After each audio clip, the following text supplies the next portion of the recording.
Hi, it's David from DWT, and in this video I'm going to be showing you a review on the Sony Smart Sensor.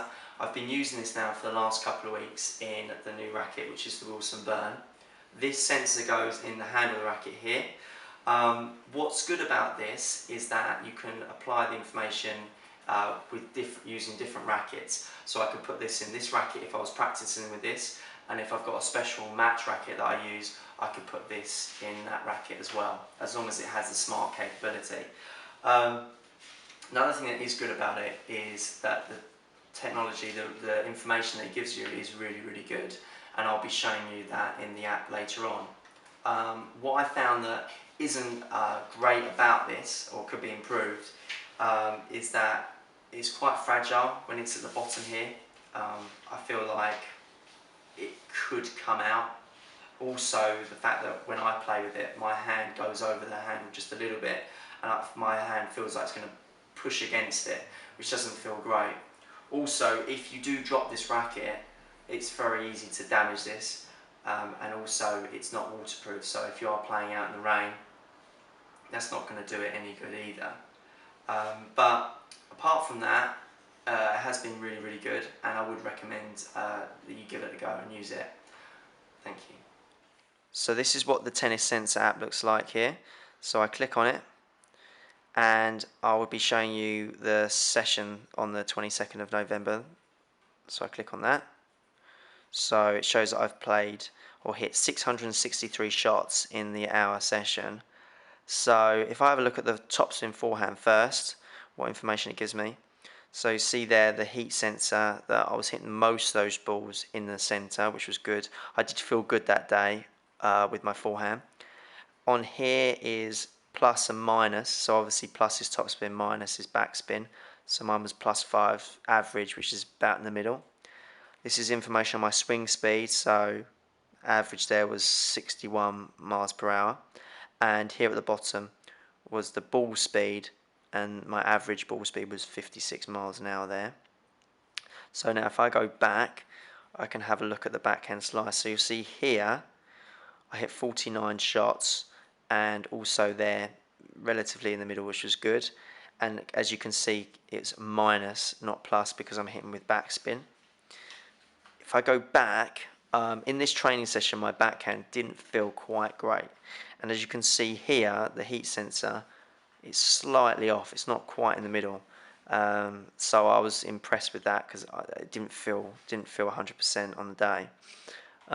So here's some more information on that backhand in that training session. I'll show you one more, which is the serve. So let's have a look at the serve. Oh, so you can see there I was hitting too many shots at the top. I didn't really practice my serve that day, so hopefully next time when I go out and hit, that will be a lot better. So if I go back now, it's quite a lot of information there on my training session. So I do believe that it's quite good. And also the good thing is you can go back, it will keep a record of all the training sessions you've had, so you can always go back and see how your swing speed's improving, whether there on that one. With my serve, hopefully the next session that I do, I'll be hitting more balls in the middle. So just comparing the two technologies that are out there at the moment, you've got the Sony tennis sensor here, and also the technology that's in the Babolat Pure Drive play range. So both are really good. With this one here, you can put it into different rackets, so you can use the technology, with different rackets that you have. With the Babolat Pure Drive play range, it's integrated into the racket. The only bad thing about that is if you damage the racket or if you break it, you've got to buy a whole new racket with the technology inside, which is really expensive. Whereas with this, if you break the racket, as long as you look after this, you can just put this into another racket and get the information that way.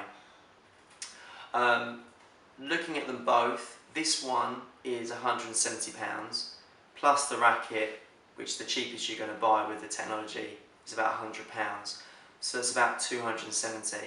With the Babolat range, the cheapest one is £350, So this is slightly cheaper, but both pretty expensive. The information you get from this technology and the Babolat technology, I would say, is pretty much the same. They're both very, very good. I think that if you're a player, if you were gonna spend 270 or 300 pounds on this information, I feel that that money could be better spent with having coaching. I think you'd improve more by spending 300 pounds on coaching than having this information. I feel that if you're a coach though, it's a really good tool to have. So if you had a client come to you for lesson number 1, you could use this technology and then review it after, say, lesson number 6, and then you could go through them and see where they've improved, you know, whether it's their where they contact the ball on the racket, or how much they've improved on their swing speed or spin on the forehand, let's say. But yeah, overall I would say as a player, I'd put the money into having good coaching. That's how you're going to improve more. Thank you. Just want to say a big thank you to Original Sports for lending me the Sony Smart Tennis Sensor to use the last couple of weeks. You can find them on the internet, originalsports.co.uk, or you can pop in and see them. They are on Progress Road, Leigh-on-Sea, Essex. I hope you enjoyed watching the video. Don't forget to subscribe to my YouTube channel, David Watson Tennis, and have a look at my website, www.davidwatsontennis.com. Thank you.